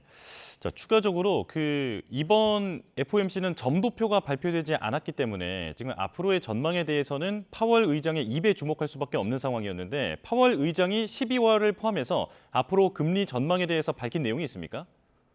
네, 그렇습니다. 뭐 파월 의장이 이런 얘기를 했습니다. 이제 단기적으로는 사실상 이번 대선이 영향은 없지만은 장기적으로 봤을 때는 영향을 줄 수 있다. 왜냐하면 수많은 공약들이 사실 있었거든요. 예. 근데 아시겠지만은 트럼프 2기의 그 공약들은 사실상 이제는 감세라든지 뭐 증시의 호재도 있겠지만은, 아니 뭐 증시의 악영향도 있고요. 또 금리에 영향을 미칠 수밖에 없는 부분도 있습니다. 특히 이제는 공약대로 간다 그러면은 사실 관세가 높아지잖아요. 그러면 관세가 높아진다는 얘기는 미국이 이제 물가를 또 끌어올리게 됩니다. 그렇게 되면 연준 입장에서는 사실상 금리 인하에 대한 시그널이 좀 뒤로 미쳐질 수밖에 없거든요. 그래서 단기적으로는 사실 뭐 영향이 없다라고 보지만은 파월 의장에서는 이런 것들, 원칙적으로 어떤 행정부의 정책들은 시간이 갈수록 영향을 주기 때문에 아마 지금 시장에서는 내년도 금리 인하의 그 금리 인하가 어느 정도 둔화될 가능성도 있다. 그래서 이런 점들을 좀 우려하고 있는 부분들은 분명히 이제 느껴진다라고 말씀을 드립니다. 예. 자, 이렇게 한국과 미국의 금리 차가 다시 1.5%포인트 수준으로 줄어들었는데요. 이제 걱정거리는 환율입니다. 미 대선에서 트럼프 당선 이후에 달러 환율이 크게 치솟았는데, 이로 인한 국내 여파 어떻게 전망하십니까? 그러니까 사실 저는 지금 고민일 것 같아요. 지금 1,400원 선을 이제 뚫어냈는데 사실상 이제 심리적 저항선이었거든요, 우리 입장에서는. 근데 1,400원을 이상 올랐기 때문에 아마 이제는 최상무 경제부총리가 얘기했던 것처럼 1,400원을 아마 뉴노멀로 바라볼 시기가 왔다, 이렇게 시장에서는 이제 인식을 하고 있는 것 같습니다. 특히 이제는 뭐 지금 강달러가 계속적으로 나올 수밖에 없는 부분이 있는데, 아시겠지만 아까 말씀드린 것처럼 사실상 미국에 이제 뭐 트럼프 공약대로 간다 그러면, 당선인의 공약대로 간다 그러면 사실상 인플레이션이 좀 일어날 가능성이 있거든요. 그렇게 된다 그러면 아까 말씀드린 것처럼 금리 인하의 속도가 좀 둔화될 수밖에 없고, 그럼 계속적으로 금리가 계속적으로 고금리 상태로 유지될 수밖에 없고, 그러면 이제 강달러가 나오는 거거든요. 자연스럽게 환율이 계속적으로 높아질 수밖에 없습니다. 그러다 보니까 지금 시장에서도 우려하는 것이, 우리나라 같은 경우는 이제는 말 그대로 그러니까 기름을 다 사와서 에너지를 사오는데 환율이 높아지면 또 우리나라의 물가에 또 영향을 주거든요. 그래서 이런 점들을 좀 우려스러워 하고 있고, 아마 당분간은 제가 봤을 때는 강달러 지속이 될 것이다. 그 뜻은 환율이 높아진다는 뜻이고, 자연스럽게 우리나라의 물가에 좀 악영향을 줄 가능성이 굉장히 있고요. 그래서 지금 뭐 중동 정세도 뭐 지금 뭐 불확실성이 크지만은, 이런 불확실성 때문에 오히려 사실상 이런 어떤 강달러에 영향을 주고 있는 부분들이 있어요. 왜냐하면 달러는 이제 안전자산이다 보니까 이런 불확실성이 있을 때 사람들은 또 달러 많이 사거든요. 그래서 계속 달러에 대한 수는 많아지고 강달러가 지속될 가능성은 저는 있다라고 좀 판단해 보겠습니다. 네, 이제 1,400원대 고환율이 새로운 표준, 뉴노멀이 될 수도 있다라고 말씀을 해주셨는데요. 자, 이 때문에 특히 한국은행의 고심이 더 커질 것 같습니다. 일단 오는 28일에 올 마지막 금통위를 앞두고 있는데, 기준금리 결정 어떤 고민이 있는 상황입니까? 일단 고민은 두 가지죠. 만약 예를 들어서 금리를 인하한다라고 본다 그러면 사실상 원화 가치 하락이잖아요. 그럼 이제는 다시 한번 또 환율에 요동칠 수 있습니다. 그러다 원화 가치가 하락되다 보니까 환율이 또 높아지거든요. 그럼 상대적으로 강달러가 나오면서 우리나라에 좀 안 좋은 영향을 미칠 수 있는 거죠. 그렇다고 또 금리를 동결한다라고 본다 그러면 지금 우리나라의 경기 둔화는 맞습니다. 이제 경기 둔화가 있고 3분기에 GDP 성장률이 0.1% 성장했는데 시장의 예상이 0.5% 성장이었는데 0.4%포인트 정도 더 밑으로 떨어졌거든요. 그러니까 이게 지금 둔화 상태고 일각에서는 침체다라고 얘기하는데 이런 상황에서 금리 인하 선제적으로 해줘야 되거든요. 근데 사실 금리 인하가 만약에 동결된다 그러면 사실상 선제적으로 방어를 못 하다 보니까 이것도 이제 고민인 거죠.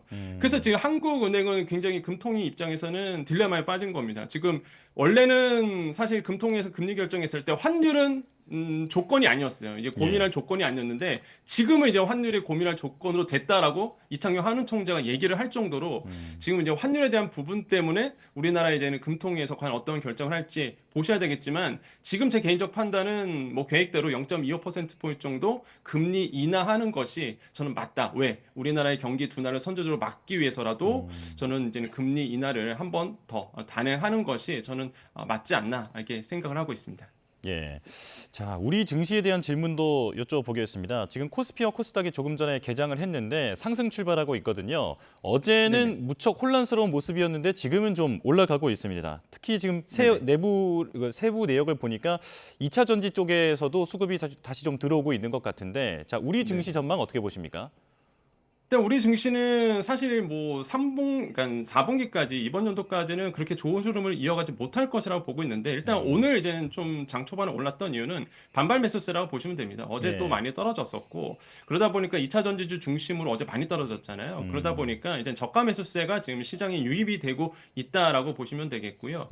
물론 이제 배당주 중심으로는 인기가 있을 겁니다. 이제 찬바람이 불었기 때문에 배당주 중심으로는 사람들이 관심을 갖겠지만은 전반적으로 지금 상황으로 봤을 때는 일단 거래 대금이 많이 빠진 상태거든요. 이런 부분이 좀 악영향을 미칠 수 있고 다만 이제 긍정적으로 봐야 될 부분은 이제 두 가지입니다. 일단은 대선이라는 불확실성이 완전히 이제 소멸이 됐고요. 그다음에 이제 금투세 이슈도 이제 끝났습니다. 그래서 우리 증시를 누르고 있던 것이 세 가지였어요. 금투세, 그다음에 미국 대선에 대한 불확실성, 거래 대금이 지금 너무 없거든요. 다 미국으로 가셔서. 근데 이제 두 가지가 이제 완전히 끝났습니다. 그러면 이제 거래 대금만 우리 시장에 들어오면 좋은 흐름이 이뤄질 텐데 그 거래 대금이 들어오는 것은 역시나 외국인 손에 달려 있다고 보여져요. 그래서 외국인들이 이제 매수세가 좀 나온다 그러면 아마 우리나라의 투자자들도 다시 한번 우리나라의 증시에 이제 투자를 할 것이고 그게 또 호재로 반영될 가능성이 있다. 그래서 오늘은 일단 저가 매수세에 대한 반발 매수 심리로 주가가 좀 상승한 부분이 있으나 기조적으로 펀더멘탈은 아직 우리가 좀 약한 상태다 보니까 이 추세가 과연 어느까지 이어질지는 좀 지켜보셔야 되겠다는 말씀을 드립니다. 네, 반발 매수라고 설명을 해주셨는데 궁극적으로는 우리 시장에 외국인들의 돈이 들어와야 우리 증시가 상승 랠리를 이어갈 수 있지 않겠습니까? 자, 외국인이 맞습니다. 우리 시장에 들어오기에 지금 좋지 않은 환경이 조성되어 있다라는 분석이 많은데 이 부분도 좀 짚어주실까요? 그렇죠. 이제 환율이 안정이 돼야 됩니다. 일단 환율이 계속적으로 오를 거야라고 이제는 생각이 된다 그러면 외국인 입장에서는요, 당연히 이제 미리 선제적으로 매도하고 이제 나가시게 되거든요. 왜냐하면 우리나라에 들어올 때 되면 원화로 바꿔서 투자하게 되는데, 환율이 계속적으로 올라간다라는 시그널이 나온다 그러면 이제는 당연히 이제 미리 달러로 바꿔서 나가시는 외국인들이 많습니다. 그래서 투자 수요가 빠져나갈 수밖에 없어요. 그래서 이런 환차손 때문에 그런데 그러다 보니까 일단 금융 당국도 빨리 환율을 좀 안정시키는 어떤 환율 당국의 모습들을 보여줘야 된다. 물론 지금 사실상 미세 조정이 들어간 상태입니다. 환율 당국이 환율 시장에 개입을 해서 1,400원 밑으로 떨어뜨리기 위해서 노력은 하고 있는데 워낙 지금 강달러 기소가 높다 보니까 이제 방어를 지금 좀 힘들어하고 있는 것 같거든요. 그래서 환율 안정이 가장 큰 목표다. 그래서 그게 시그널이 된다 그러면 외국인들이 다시 한번 우리나라 시장에 들어오게 되고 그 수급을 이제 삼성전자에서 확인할 수 있다라는 거죠. 그래서 삼성전자의 모멘텀이 굉장히 그래서 중요하다라고 말씀을 드려요. 그래서 외국인들의 추이를 잘 보시고 판단하시라고 말씀을 드리겠습니다. 예. 자, 변동성이 큰 시장 대응 전략에도 잘 세워볼 필요가 있겠습니다. 자, 권혁중 경제평론가와 함께했습니다. 고맙습니다. 네, 감사합니다. 자, 다음 소식입니다. 다시 돌아온 트럼프의 시대, 한국 경제의 앞날도 그야말로 안개 속입니다. 정부는 트럼프의 정책 기조가 현실화되면 우리 경제에 미칠 영향이 상당할 것으로 전망하고 있는데요. 관세 장벽이 높아지고 미국 진출 기업들의 혜택이 줄어들 수 있다는 우려에 산업계도 긴장한 모습입니다. 박기환 기자입니다. 굳건한 동맹, 협력 파트너로서의 한미 관계를 강조해온 정부. 하지만 도널드 트럼프 전 대통령의 당선으로 달라질 통상 환경에 대한 우려는 숨기지 않았습니다. 트럼프 당선인이 강조해온 정책 기조가 현실화될 경우 우리 경제에 미칠 영향이 상당할 것으로 예상되므로 정부는 경제관계 장관의 일을 범정부 컨트롤 타워로 하여 선제적이고 빈틈없는 대응을 해나가겠습니다. 트럼프 당선인이 유세 내내 강조한 건 미국 우선주의 그리고 대중국 견제 강화입니다. 무엇보다 공약으로 내세운 반도체 지원법과 IRA법의 후퇴 그리고 관세 장벽이 현실화할지가 관건입니다. 반도체 기업의 미국 현지 투자에 대한 보조금 약속이 뒤집힐 수도 있다는 우려가 크지만 글로벌 우위인 한국 반도체를 향해 쉽게 공세에 나서진 않을 거란 평가도 나옵니다. 미국에는 대체제가 없으니까 관세 30%면 30% 이상 높일 거 아니에요, 미국 시장에는. 그러면 미국 빅테크 기업들이 그 30% 이상 더 주고 사야 돼요. 그럼 누가 좋을 것 같습니까? 가장 비상이 걸린 건 자동차와 배터리 업계입니다. 인플레이션 감축법 수정은 물론 트럼프 행정부 자체적으로 세액 공제 혜택을 줄이는 것도 가능해졌기 때문입니다. 전기차용 배터리 판매량 둔화가 정말 가시화되면 이것은 이제 우리 기업한테 더 크게 부정적인 영향을 입을 것으로 그렇게 보여요. 지원 규모를 줄이는 방식으로 이제 추진할 가능성은 있다.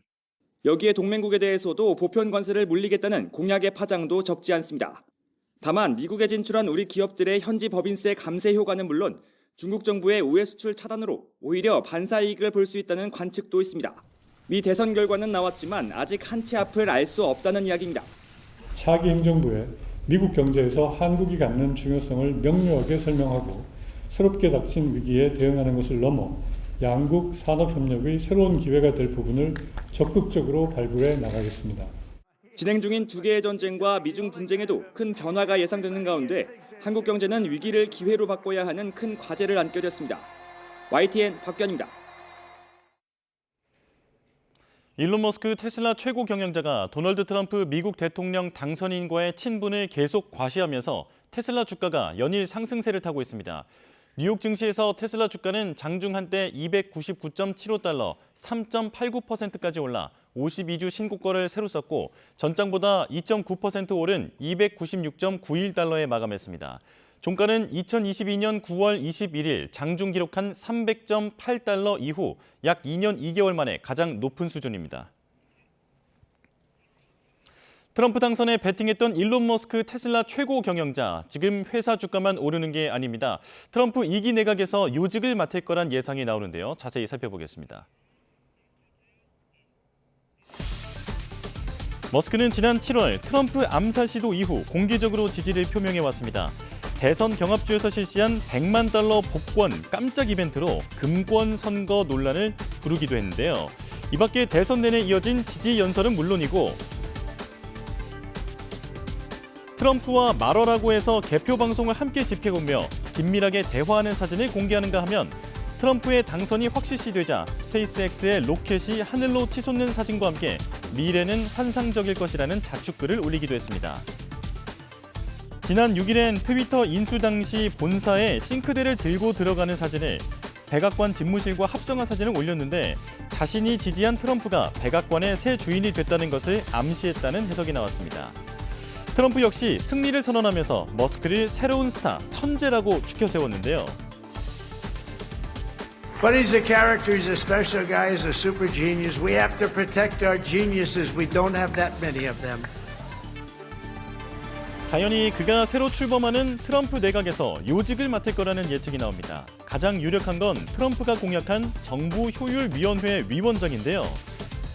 머스크는 이 위원회를 정부효율부라고 부르고 있는데 이니셜만 따지고 보면 DOGE, 공교롭게도 자신이 띄워온 도지코인과 이름이 같습니다.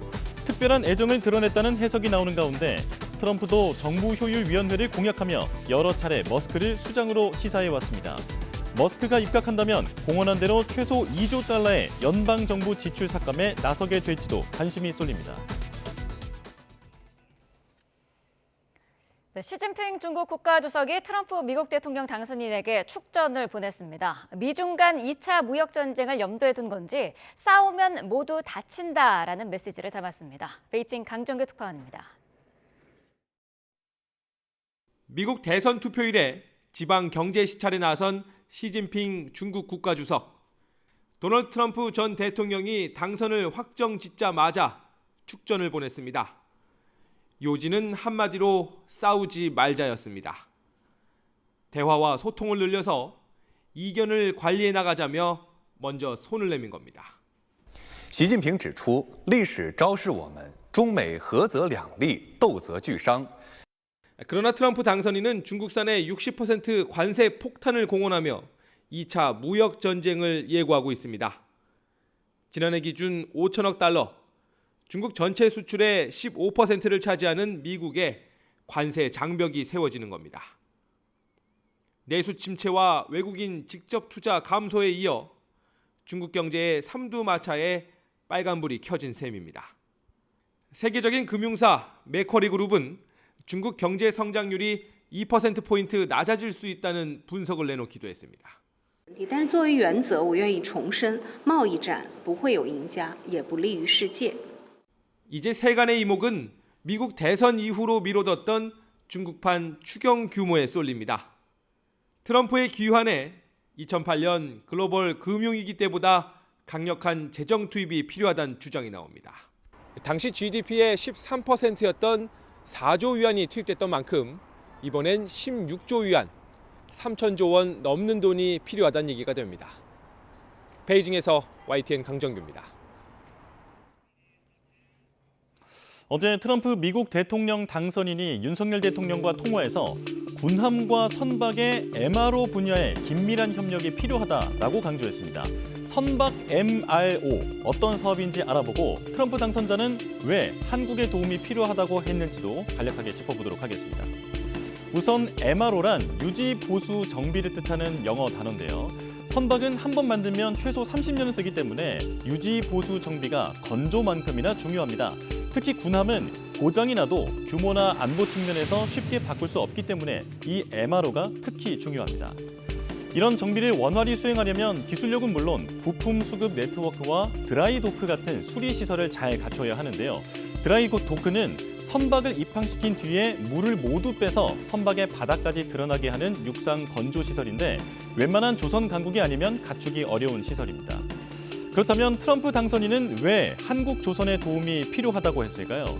지금 미국은 조선업 명맥이 사실상 끊긴 상황입니다.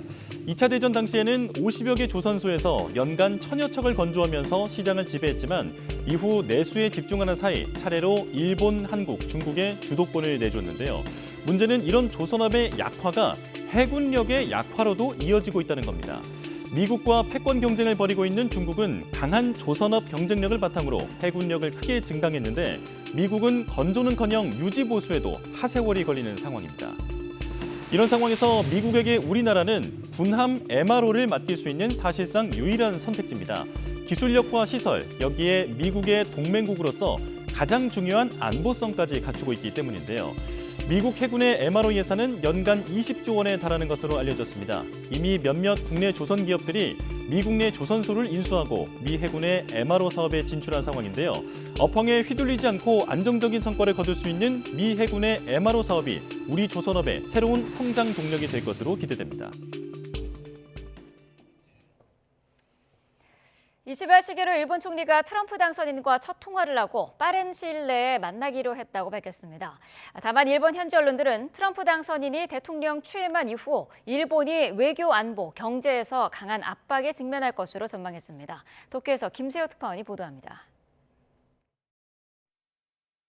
이시바 시게루 일본 총리가 트럼프 당선인과 첫 전화 통화를 했습니다. 양측이 가능한 빠른 시일 안에 만나자는 데 뜻을 맞췄다고 밝혔습니다.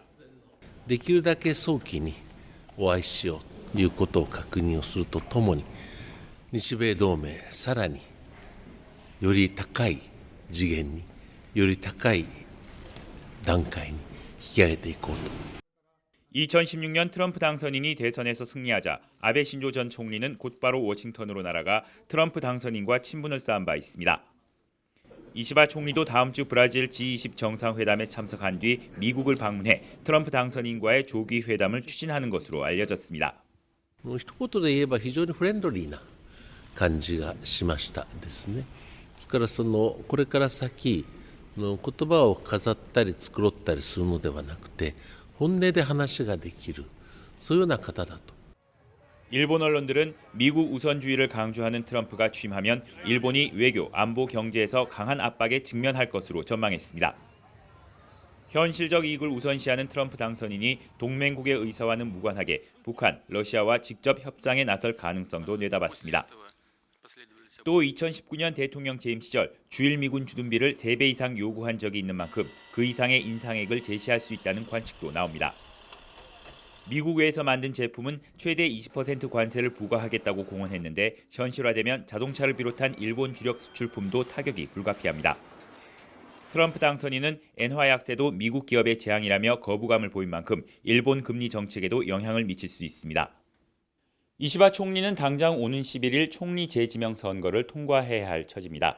정치적 기반이 취약한 만큼 트럼프발 외교 변수에 제대로 대응할지에 대한 의구심이 커지고 있습니다. 도쿄에서 YTN 김세호입니다.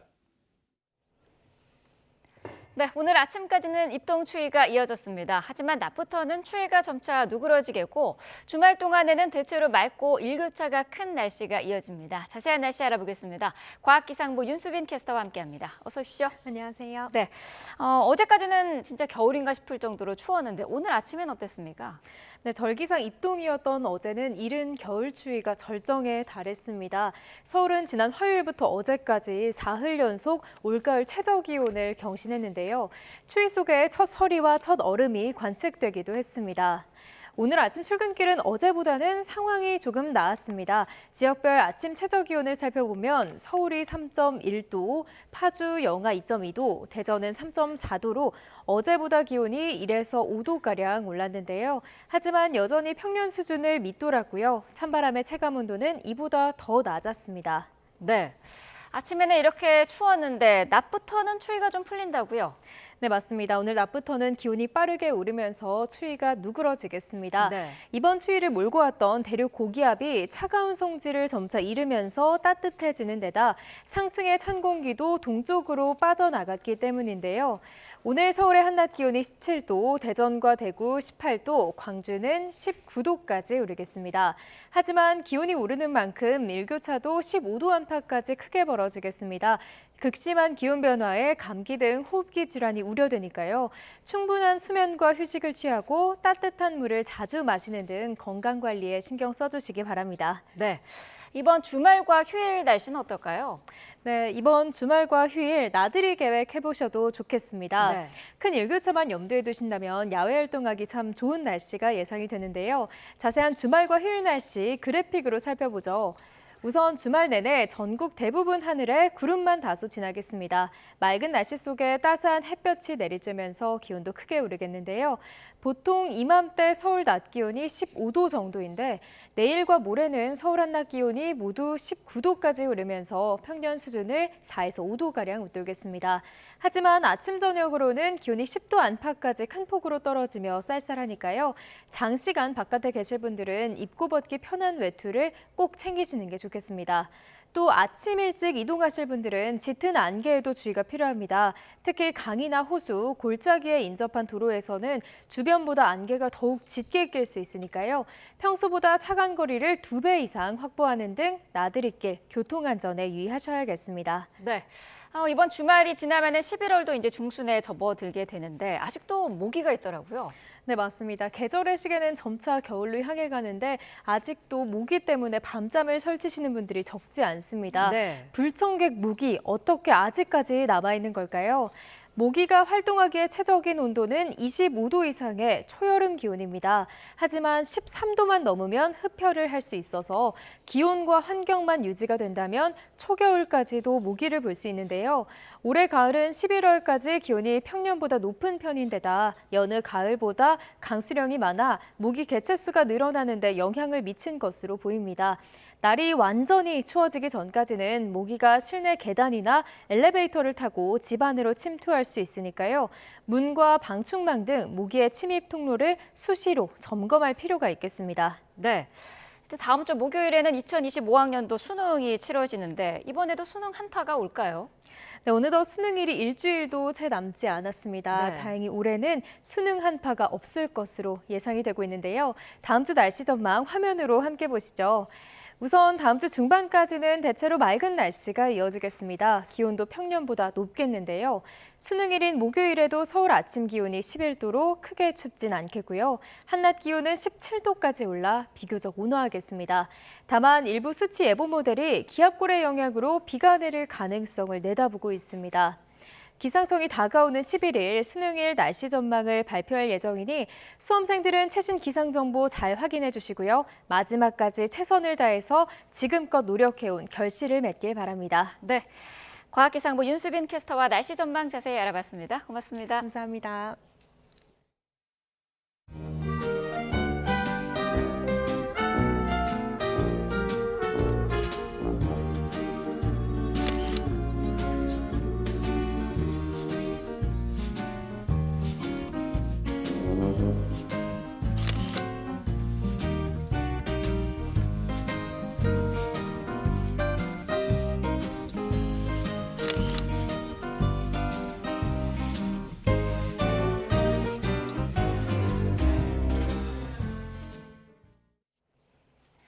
지난달까지도 지구의 평균 기온이 크게 오르면서 올해가 역사상 가장 뜨거운 한 해가 될 가능성이 사실상 현실로 굳어졌습니다.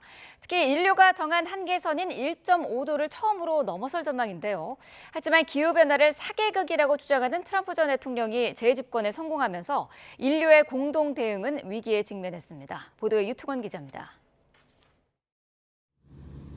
불과 8시간 만에 20개월치 비가 쏟아진 스페인 폭우의 원인은 예년보다 따뜻한 지중해였습니다. We have really warm air mass near the surface produced by this warm Mediterranean Sea. 일본에서도 이상 고온이 이어져 후지산에는 130년 관측 역사상 가장 늦게 첫눈이 내렸습니다. 실제로 지난달 지구의 평균 기온은 1.65도 상승해 10월 기준으론 역사상 두 번째로 높았습니다. 이제 남은 2달간 극적인 저온 현상이 일어나지 않는 한 올해가 지난해를 넘어 가장 뜨거운 한 해가 될 것으로 보입니다.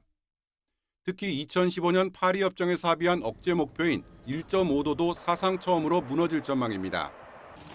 1.5도는 지구가 통제 불가능한 상태로 진입하는 걸 막기 위해 인류가 스스로 정한 한계선입니다. But it's very likely, well, virtually certain now, that it will exceed the 1.5 threshold for the first time. 하지만 기후변화는 사기라고 주장하는 트럼프 전 대통령이 재집권하면서 인류의 공동 대응에는 더욱 어두운 그림자가 드리웠습니다. 트럼프 당선인은 이미 집권 1기에 이어 다시 파리 협정에서 탈퇴하겠다고 공언했습니다. 또 전기차에 초점을 맞춘 인플레이션 감축법이나 재생에너지에도 노골적으로 반감을 드러냈습니다. 대신 화석연료를 대대적으로 부흥시키겠다고 약속해 석유와 가스업계로부터 전폭적 지지를 받았습니다. We will quickly become energy independent and we will frack, frack, frack and drill, baby, drill. We're going to drill, baby, drill and frack, frack, frack. 영국의 비영리 환경단체는 트럼프 당선인의 정책이 이행되면 대기의 온실가스 배출량은 오히려 40억 톤이 늘어날 것이라고 지적했습니다. YTN 유통원입니다. 네, 뉴스업 금요일 순서 마칩니다. 시청해주신 여러분 고맙습니다.